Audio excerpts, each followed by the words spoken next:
Hi, Eli. Hi. Yeah, please introduce yourself to the Russian and Eastern Europe audience, business audience. Well, my name is Eli Schragenheim.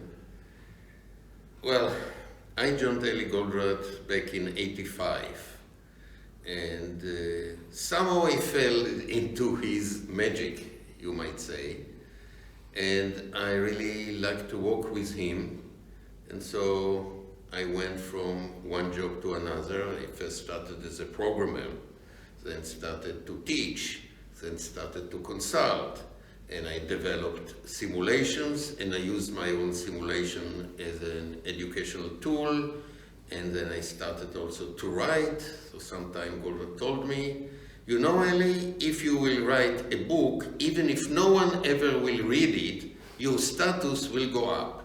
So I followed the advice, wrote several times, but there was a first one, Management Dilemmas, back in '98, and continued later. And so eventually I went into something that is very, very, very satisfactory for me, very accomplishing what I like to do, which is actually to help management to manage much better. Right. I believe that the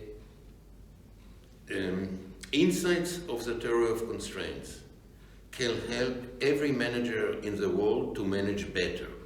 I'm not saying to make him a great manager, this depends on the capabilities of the person, but every manager could be a better manager if he understands the insights. Right.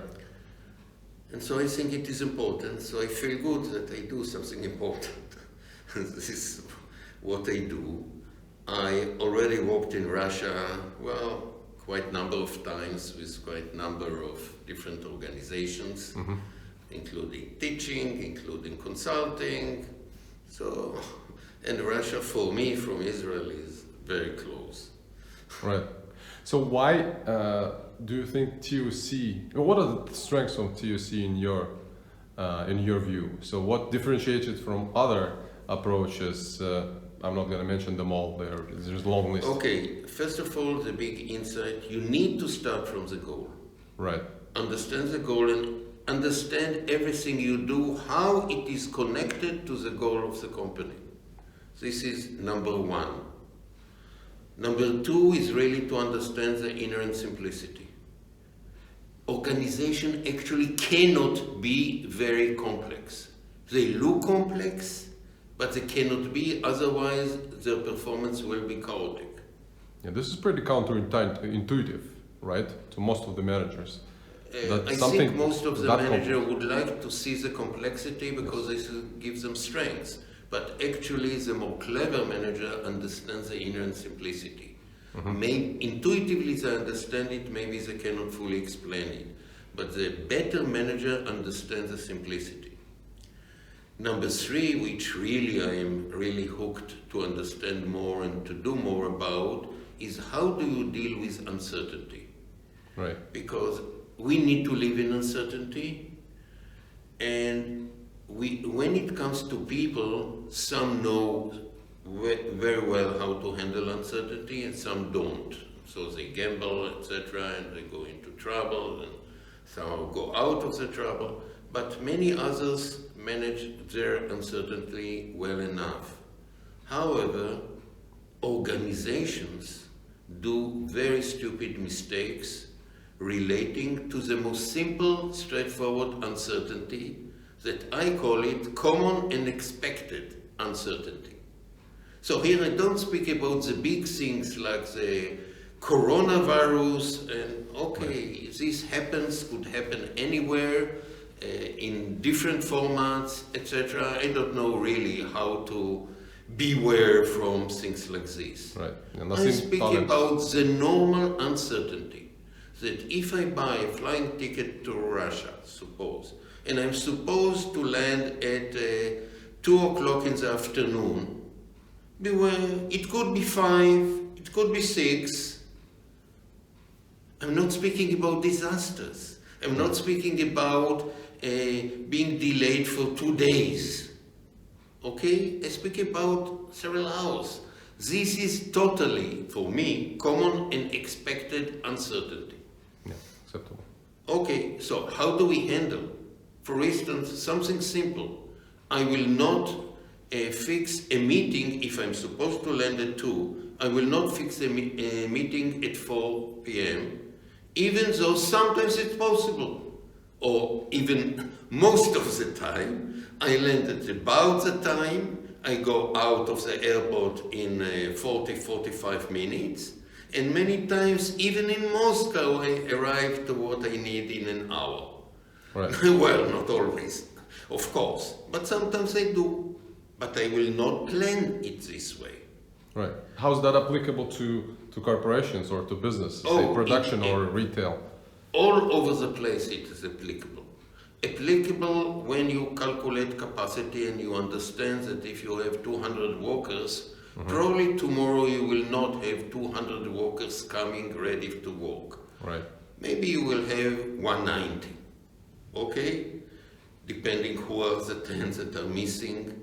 So you need to take it to some degree into account.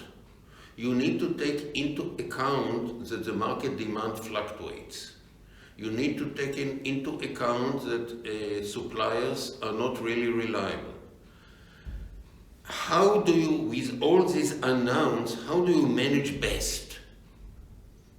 How do you manage in a way that your organization will perform far better than the competitors? And if it is already performed better than the competitors, question, does the client aware of it? Or do you need to make them some kind of aware of it? Mm-hmm. Because it's not easy to understand the rules of how we protect ourselves from uncertainty. But there is a certain price that managers will need to pay if they're really serious about managing under uncertainty. Right. Let me give you an example. Suppose you are one of my subordinates and you are a programmer and I give you a job to do a new model and I ask you, how long will it take? And you say, well, I think in 2 weeks this will be done. Okay, suppose it took 2.5 weeks. How will I treat you? Severely? Accept it as it is okay? Should I expect that when you told me 2 weeks, you already took it into account that it might take you more than 2 weeks and you don't want to disappoint your boss, and so you actually needed only 3 days, but you asked for 2 weeks. And then I will expect sort of you, what if you will complete it in 3 days? Will you bring it to me? No. Do you trust me that I will not use it against you later? Exactly. Yeah. Because I understand uncertainty, because I understand that just it was very good. This time it took you only 3 days, but in another case it could really take you a week and a half, maybe even 2 weeks. Do I understand it or not? Because if I understand it, it means that it will be very difficult to me to measure your performance.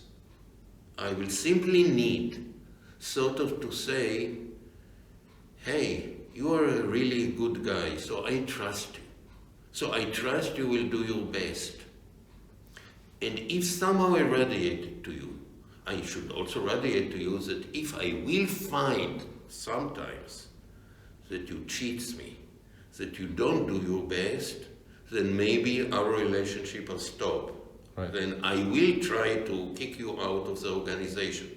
But as long as I trust you, I think it will be natural that you will also trust me. And so you will know that I will not distort this kind of trust, and ask for 2 weeks and you complete it in 3 days, it's because you do what you need to do, and I need to take it, that rely even more on you. That's it. Right. Sounds like a common sense to me. And at the same time, from what I know, the results, typical results from TOC implementations are something unbelievable. So what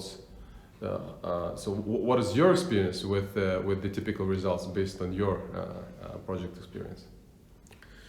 Look, with TOC we can get unbelievable results. Such as? Even though unbelievable start to become believable to some sort. The question is, and this is a very generic question, quite a lot we get to deal with companies that are in trouble. And when they're in trouble, anyway, they perform much less than what they can, and re-brings them to the good level of performance. And now the question is, will they now outperform themselves? And this is, let me say, somewhat my disappointment. That somehow you came to me with very bad performance and you needed me because what you have to lose? Right. You anyway, your company is almost crashed, so okay, I come and I let you have great results. But now I like you to stand on your own feet or stand on my own shoulders, to quote Eli Goldratt, and see even further and do so much more. And this, I have to tell you, happens only rarely. And I really think that the fear that is embedded in the culture of too many companies is paying a huge amount of toll, in which managers that have succeeded to bring the organization to consider to be good level, they know they could do better, but they don't dare to go there. Because when you go there, you expose yourself to some degree. Maybe there will be disappointment. Maybe they will lose something of what they have achieved, so they don't want to do anymore. And I think this is a great pity. Because with all the experience they have and the support that they can get, they can achieve so much more. But we need to understand a little bit about uncertainty, about protecting ourselves from going down, but still taking calculated risk. Because eventually, what is a good risk to take? That if something bad happens, well, maybe we will lose 5%. But if something good happens, we will gain 500%. A little bit of small difference. So we can go and take more and more these kind of calculated risks. And we can get, and we know, generally speaking, how to take it. So with all the good results that we have done all over the world, there is a feeling for me that we can do so much more. And I'm not sure that this is kind of talks that you can hear from other practices. Maybe Yes. there are and I don't know them, but those that I know, they speak about nice performance. Sometimes they can really achieve this nice performance, but then what? What's next? Is this the top? This is it? Okay. Yes.